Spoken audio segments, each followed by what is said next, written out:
In exercise number 9, we're going to be taking our previous 2 exercises to their next logical conclusion, which is embellishments of chord tones based not on roots but on thirds and fifths of our triads. The sheet music for this lesson, as well as all the other lessons on my YouTube channel, is available at tjjazzpiano.com. So in our previous 2 lessons, we looked at descending and ascending chromatic embellishments off of the root of each of our chord tones from the blues progression.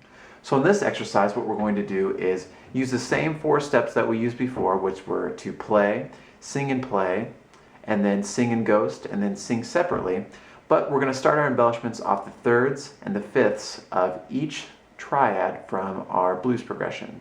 So for example, if we want to play off of ascending thirds on our C7 chord, we would start off a half step below our third, then play the fifth, root, third. Do the same thing on our F7 chord, third, fifth, root, third. And if you take that through the whole progression, it sounds like this.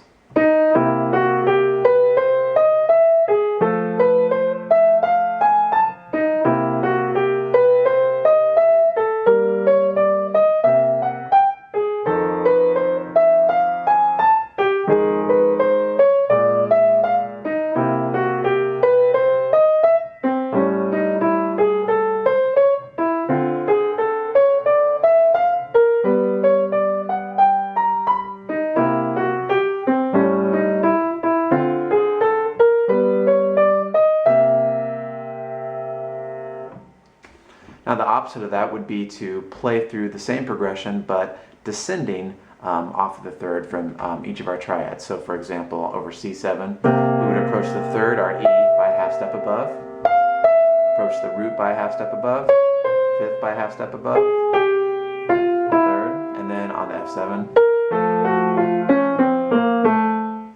And that would sound like this through the whole progression.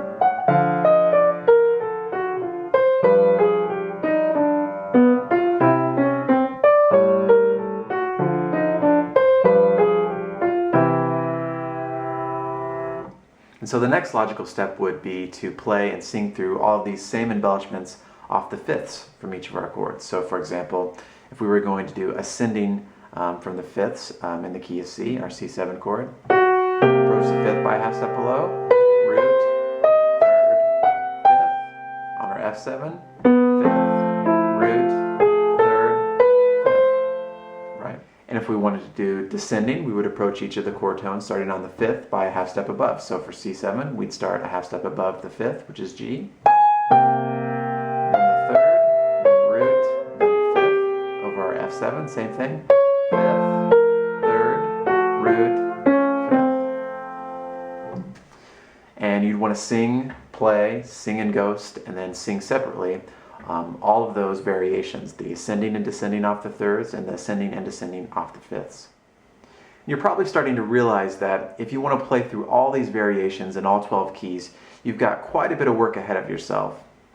I would say that my recommendation would be to play and sing this exercise through the common keys that you're going to play in at jam sessions or with your friends.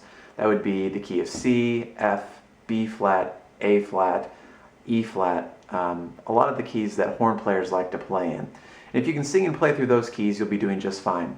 And also, just taking the simple step of singing it through the key of C will do so much for your ears, and I think you'll start to hear some things that you probably weren't hearing before you started playing these exercises. Thanks for watching, and I hope you enjoyed this lesson. As always, please feel free to leave me a comment below or send me a message on my website if you have any questions about any of my lessons.